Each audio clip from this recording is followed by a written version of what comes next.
Good morning, Michigan City High School. I'm Jack Tucker. And I'm Tatiana Miller. And here are your morning announcements. Friday Night Live will be on April the 29th from 6 to 10 p.m. in the MCHS gym.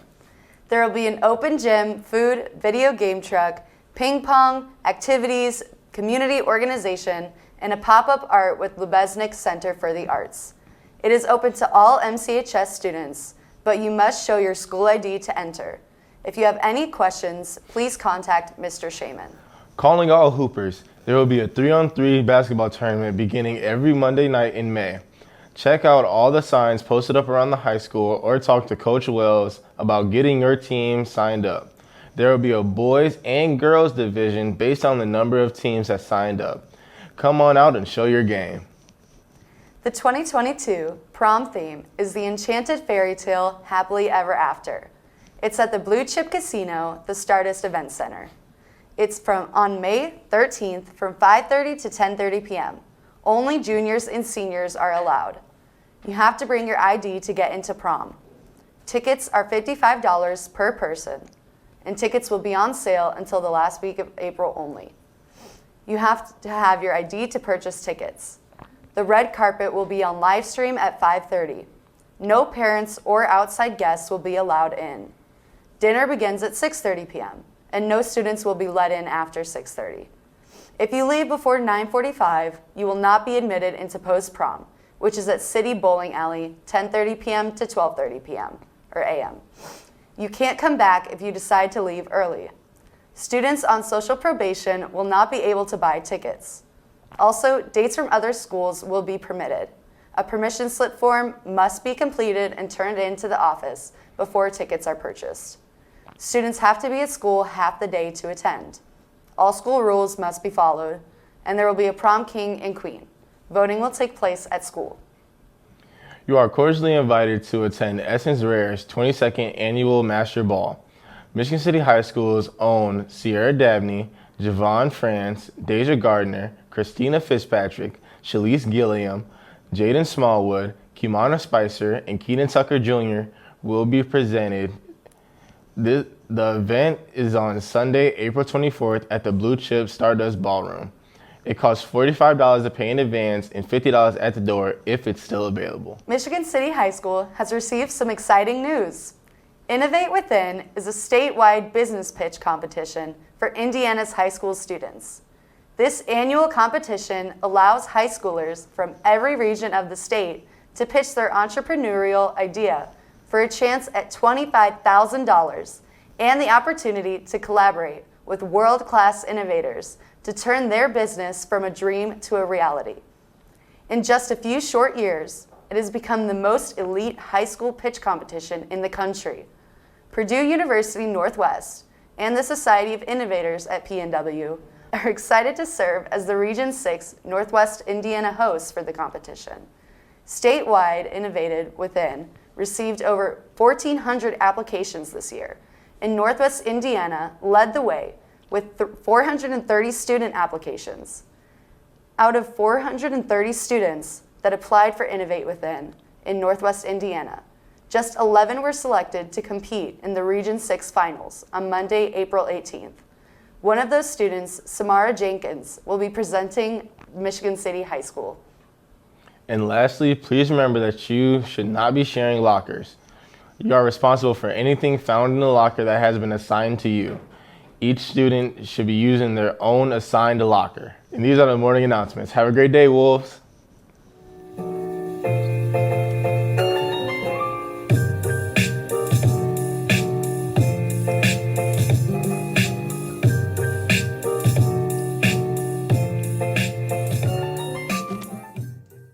Today I'm here with Sensei Tagawa, and we're going to be interviewing him with a couple questions. So what does a normal day of work look like for you? Okay, Tagawa Sensei starts his day by rolling in at 6:55, chatting up our Spanish teacher who's in her third year of teaching and making sure that her day is going smooth, greeting my first hour, and starting class by greeting each other in Japanese and asking each other how we're doing. Teach all the way through 7th hour, and then 8th hour, I grade, I prep. Sometimes I work out in our gym, and at about 5:15, I head for home, and then I turn into Papa. What is your favorite thing about working here at the high school? The students.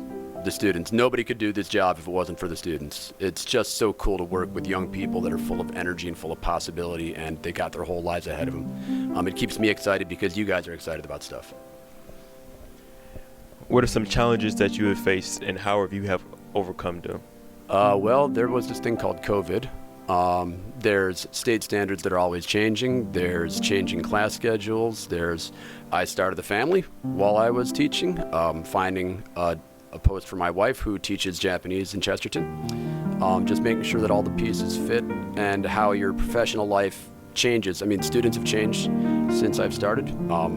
We didn't have email. Now we do. We didn't have cell phones. Now we do. People didn't text. Now they do. We didn't have earbuds. Now we do.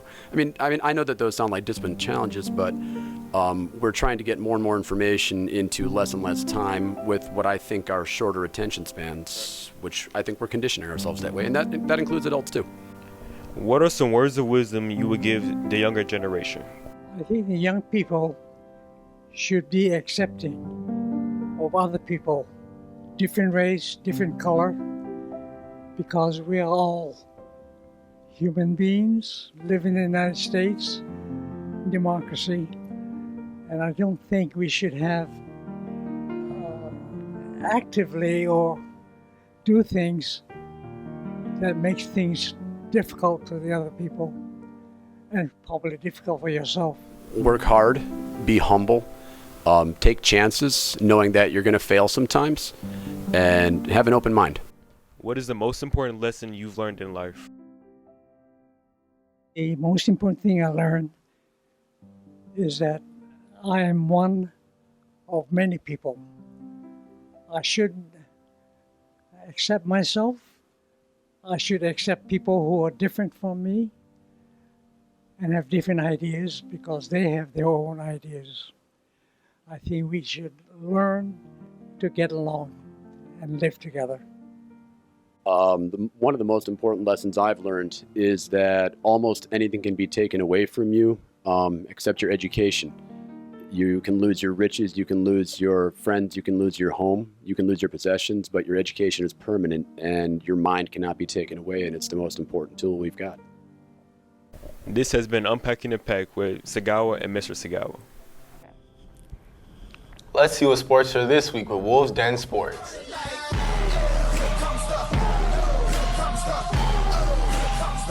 I'm Boston Decker, and I have the pleasure of speaking with Ms. Stollers. So, Ms. Stollers, I have heard you've been teaching for 5 years. What subjects do you teach? It's been a variety over, my course here at Michigan City, but right now I teach AP World History, Psychology, Ethnic Studies, and African Studies. So did I hear that you have not taught at another school? No, this is my first and only school. So I know you're a single mom. What type of dog do you have? I'm a single dog mom, all right, and I have my Australian Shepherd, which, cue the picture. And he's my bud, yes. So how many years have you been coaching in tennis? All 5 years, but my first year I was the assistant coach, and then the past 4 years I've been head coach. What was it like growing from being an assistant into a head coach? It was scary after 1 year. I wish I would have had a few more years of experience as an assistant coach, but it's been fun. What made you become a coach at the high school? Well, I don't think anything made me become a coach. I wanted to. I genuinely, that was always kind of a plan, was to help coach, whether it be tennis or something else. I know you want to teach and be a coach, but how does that interfere with your day?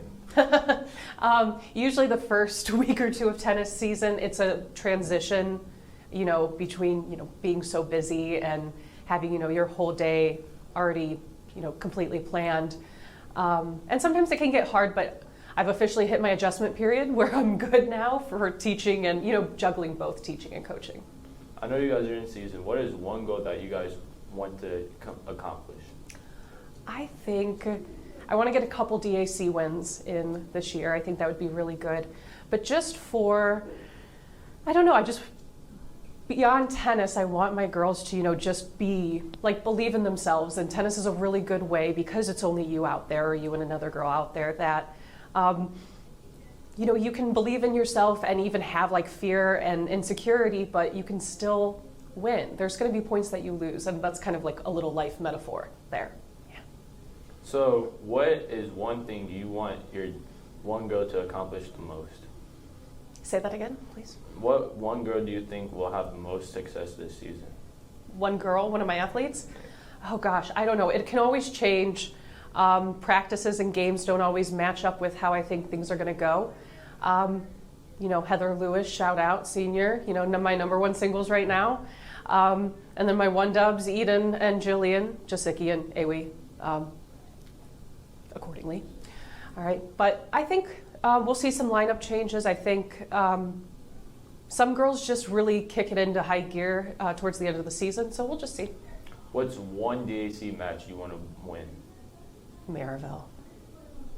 Why not LaPorte? That's our rivals. Okay, that's a good question.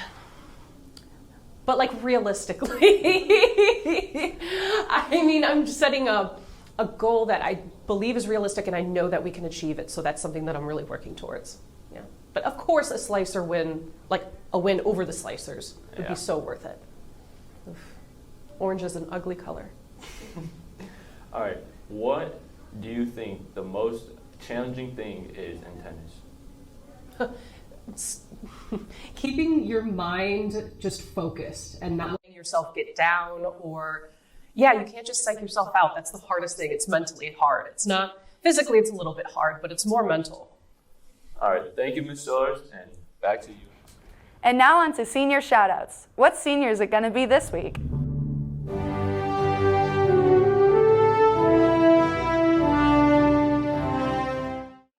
This is Senior Shoutouts. I'm Cleva, and I'm here with Kira.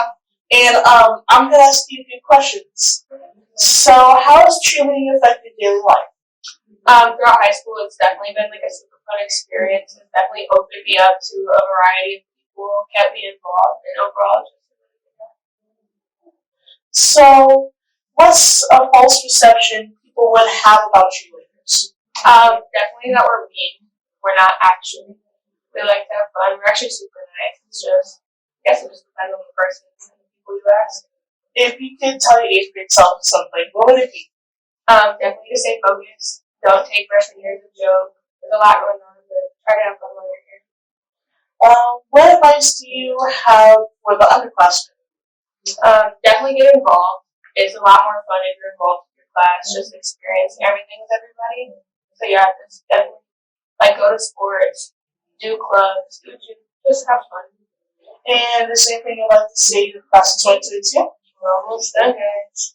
Only a couple more weeks left. Thanks for watching. Now let's go back to the studio. Let's go to the hallway with MC Tea Time Talk. Turn it on, cook it up, make it boil, let it soak. Is it hot?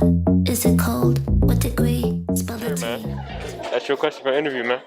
Bro. Come on, man. Come on. All right. What president is on a $1 bill? I don't know.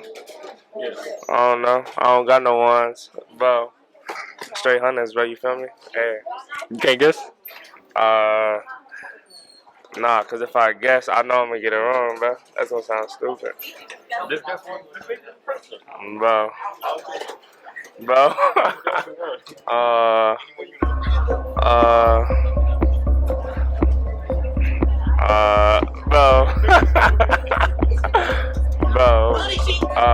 Ben, bro. I don't know. Benjamin Franklin, bro. Come on. Come on. What president is on a $1 bill? Huh? What president is on a $1 bill?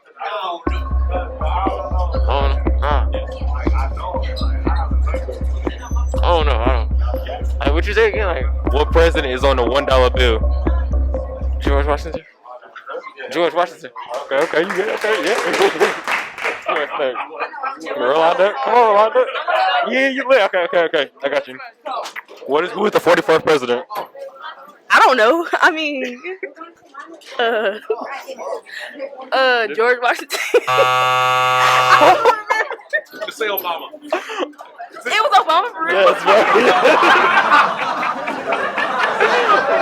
Come on. All right, come on. All right. What's the question, bro? What president is on a $1 bill? You said what president on a $1 bill? Who on a $1 bill? Ain't it George Washington? Yeah, you got it. Okay. You look. All right, man. You ready? Yeah. You ready? You sure? Yeah. All right. Who is the 41st president? Donald Trump. No. It's not? Nah. It's Barack Obama. Who knows? Y'all all over here. Who next? You next. All right. You ready? Who was on the $1 bill? Who was on the $1 bill? George Washington. Okay. You got it. That's another. All right. Who was the 41st president? The 44th. President Obama, wasn't it? Wasn't it? Yeah, you right. Who was the 47th president? Obama. For real? No. Oh. Who you think? Who's the George Washington? No. Who you? Somebody guess? Do it start with a B? No. G? No. Theodore Roosevelt? I don't know. There was no 47th president. Oh no. All right.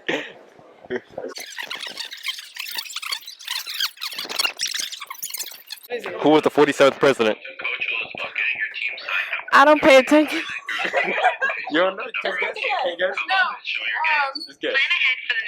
47. I'm gonna sound real dumb. I'm gonna just say Abraham Lincoln. Bruh. Oh yeah.